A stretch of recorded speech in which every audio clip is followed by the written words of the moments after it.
Hello everyone, welcome back my YouTube channel Jeet open classes. Last class में हमने मिश्रित ब्याज को पढ़ लिया। उससे पहले अपने सिंपल इंटरेस्ट यानी साधारण ब्याज को पढ़ा।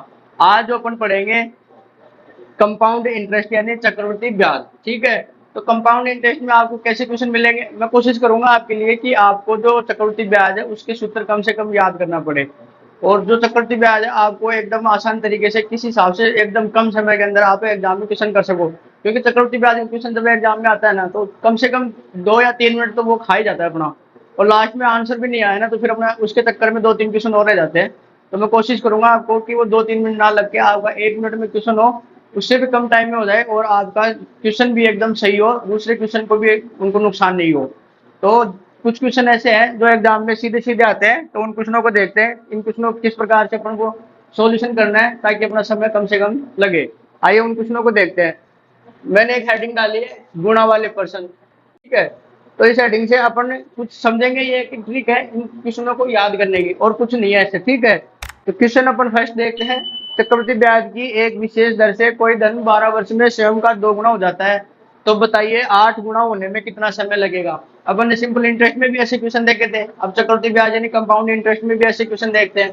तो अपने को पहचान क्या करेंगे चक्रवृद्धि ब्याज से। ठीक है, कोई विशेष दर है, कोई धन 12 वर्ष में स्वयं का दुगुना हो जाता है, यानी कि कोई मूल राशि है, तो चक्रवृद्धि ब्याज के हिसाब से जब उस चक्रवृद्धि ब्याज लगता है, उस पर कंपाउंड इंटरेस्ट लगता है, तो 12 वर्ष में स्वयं की दुगनी हो जाती है। जैसे 100 रुपए है ना, तो 12 साल में कितने हो जाएंगे, 200 हो जाएंगे ऐसे। तो बताइए 8 गुना होने में कितना समय लगेगा। कैसे करेंगे ऐसे क्वेश्चन को, देखो एकदम आसान है, कुछ दिमाग नहीं लगाना। एक तरफ लिखनी है अपने को वर्ष, दूसरी तरफ लिखनी है जितना गुना हो रहा है। अब 12 वर्ष हो रही है, 12 वर्ष में कितना गुना हो रहा है, 2 गुना हो रहा है। ठीक है, अभी मैं सिर्फ क्वेश्चन लिख रहा हूँ, सॉल्यूशन नहीं कर रहा अभी। और क्या पूछ रहा है अपने को, 8 गुना। गुणा इधर हो रहा है ना, कितना समय लगता है, उसको एक्स मान लिया अपन ने। 12 वर्ष में 2 गुना होता है, तो कितने समय में 8 गुना हो जाएगा। ठीक है, तो समय तो पूछ रहा है, जिसको पूछ रहा है उसको एक्स मान लो। अब बात समझने वाली यहाँ से है कि जो अपन ने 2 लिखा, इसको ऐसे लिख सकते हैं ना, 2 की पावर 1। 2 की पावर 1 का मतलब 2 ही होता है, लिख सकते हैं ना। और 8 को क्या लिख सकते हैं, 2 की पावर 3 लिख सकते हैं ना, 2 की पावर 3। कुछ चेंज नहीं करना, बस इतना ही ध्यान रखना है कि जो समय दे रखा है उसके सामने गुना लिखना है, और कितना गुना हो रहा है कितने समय में वो समय ज्ञात करना, उसको एक्स मानना है।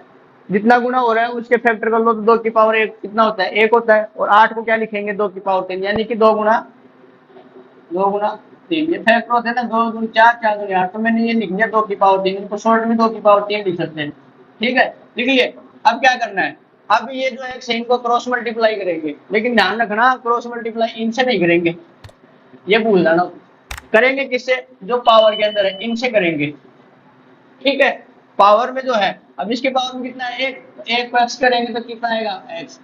अब इधर इसको करेंगे तो 12 को किसे करेंगे, 3 से, ना कि 8 से और ना 2 से, 3 से करेंगे जो पावर में है। ठीक है, तो 12 गुना 3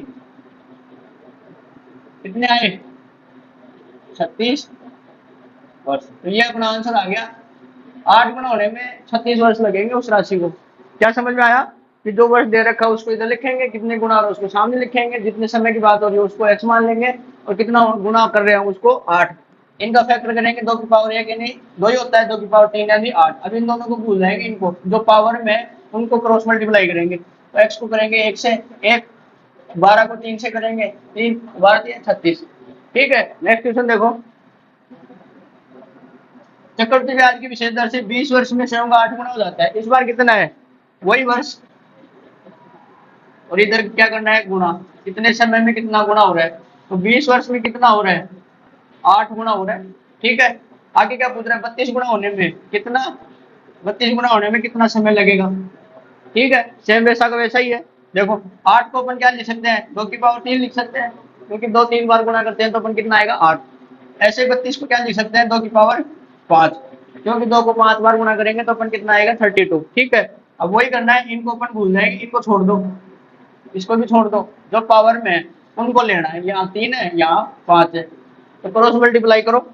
एक्स को 3 से करेंगे तो कितना आया, 3x आ गया। 20 को कितने से करेंगे, 5 से, हो गया। एक्स की वैल्यू निकालनी है तो ये नीचे चला जाएगा, जो एक्स के साथ है वो, हो गया। तो कितना हो गया, 20 × 100/3, यानी कि 33 सही 1/3 वर्ष। ये अपना आंसर हो गया। क्या समझ में आया? 2 वर्ष दे रखी है, कितना गुणा हो रहा है, तो समय पूछ रहा है, उसको एक्स मान लेंगे, क्रॉस मल्टीप्लाई करेंगे, पहले फैक्टर निकाल लेंगे, जो पावर में है उससे गुणा करेंगे। साधारण ब्याज में क्या करते हैं, इसमें से एक कम करते हैं और उसमें से एक कम करते हैं, फिर क्रॉस मल्टीप्लाई करते हैं। ठीक है, सिंपल इंटरेस्ट में। आगे देखो, वही सेम क्वेश्चन है। इसमें क्या दे रखा है, इस बार ऐसे दे रखे 20 सही है गुणा 3 वर्ष में से होगा 25 गुणा हो जाता है, तो बताइए 125 गुणा होने में कितना समय लगेगा। वही वर्ष लिखो इधर, इधर लिखो गुणा। ठीक है, कितना है ये 20 सही 1/3 वर्ष, और कितना गुणा हो रहा है इसमें 25। ठीक है, अब ये बोल रहा है 125 गुणा होने में कितना समय लगेगा, ये एक्स मान लो। ठीक है, 25 को क्या लिख सकते हैं इधर 5 की पावर 2, और 125 को क्या लिख सकते हैं 5 की पावर 3। 5 को 2 बार गुणा करोगे तो 25, 5 को 3 बार गुणा करेंगे तो 125। अब ये आ रहा है इस बार ऐसा, तो इसको कैसे लिखेंगे, इसको ये है, इसको ऐसे लिख सकते हैं 20 60 और 1 61/3, ऐसे लिख सकते हैं ना इसको। बस कुछ नहीं करना। देखो, एक्स को किससे करेंगे 2 से, एक्स को 2 से, 25 और 5 से नहीं करेंगे, पावर में जो है कितना हो गया 2x। ठीक है, 2x हो गया। अब इस बार इसको कर लेंगे, इससे 3 से करना है 61/3 को, 61/3 गुणा 3 हो गया।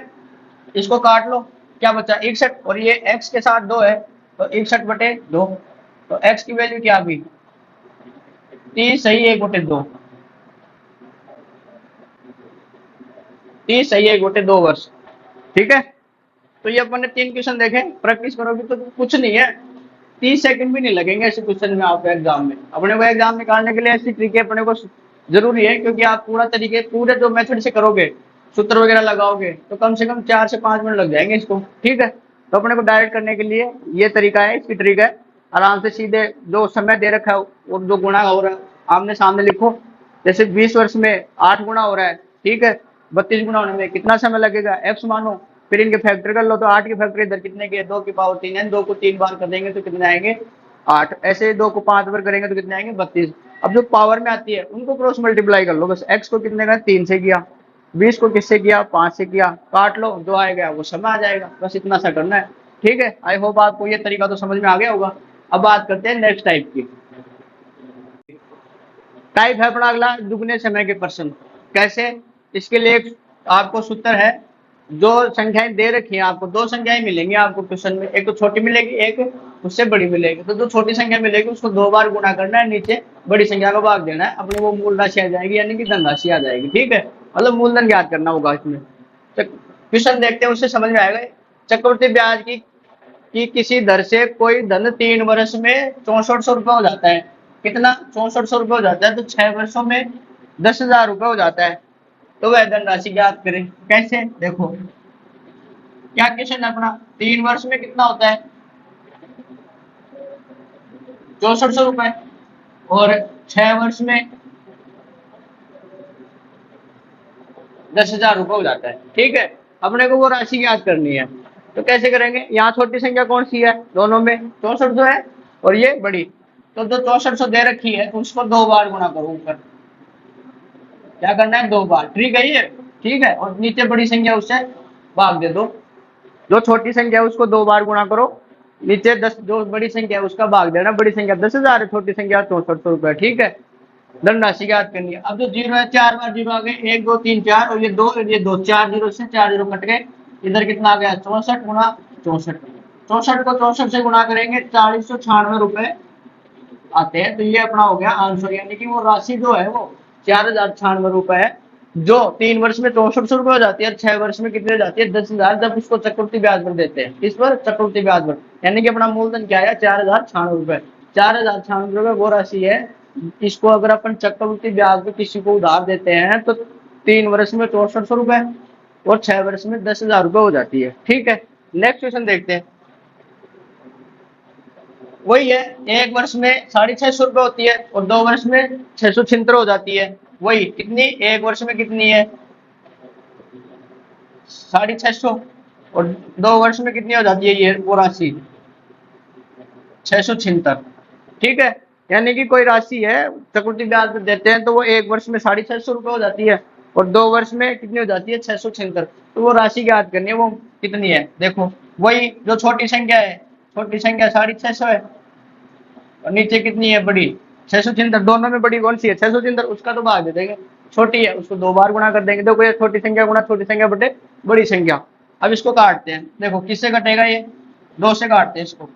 2 तिया 6 7, 2 तिया 6 और 2 8 16, 2 तिया 6 और ये कितने आ गए 2 दूनी 4 और 2 5 325। अब किससे कटेगा ये 2 से काट लेते हैं, 2 एकम 2, इधर कितने हो गए 13, 2 6 12 और ये कितने हो गए 1 2 9 18, 169। ये वापस 2 से कटेगा 325 आ गया क्योंकि शेर भी तो ये। अब इसको कितने से काटे 13 से कट जाएगा शायद, 13 से कटेगा ये, 13 को 13 से करेंगे तो 169 होता है। इधर 13 दूनी 26, कितने बच गए 6, 32 में 6 तो बच गए, 6 बच गए तो कितने हो गए 65, 13 पंजो 65, 25 बार कट गया। इधर 13 से ये 25 बार ये वापस कट जाएगा, कितने कटाए 25 गुना 25, कितने आ गए 25 को 25 से करेंगे कितने आ गए 625, 625 वो राशि आ गई, वो मूल राशि आ गई अपने पास। ठीक है, कैसे करने हैं, दो समय दे रखा हो तो छोटी राशि दे रखी हो उसको 2 बार गुणा करना है, बड़ी राशि का उन दोनों को गुणा करके आपस में छोटी राशि को गुणा करने के बाद बड़ी राशि का उसमें भाग देना है। ये सूत्र इसमें काम करेगा। इनको पहचानने का तरीका यही है कि किसी वर्ष में इतने रुपए होता है तो अगले वर्ष में इतने रुपए हो जाता है। ठीक है, बस ऐसे क्वेश्चन आएंगे आपको एग्जाम में, और तरीका आपको ये करना है सीधा सीधा, कोई सूत्र नहीं लगाना, ज्यादा माथापच्ची नहीं करनी, बस ये ट्रिक है, इनको ध्यान रखें। अगर ये एग्जाम में आपको ध्यान रखेंगे तो आप आराम से 30 सेकंड में आंसर कर लोगे।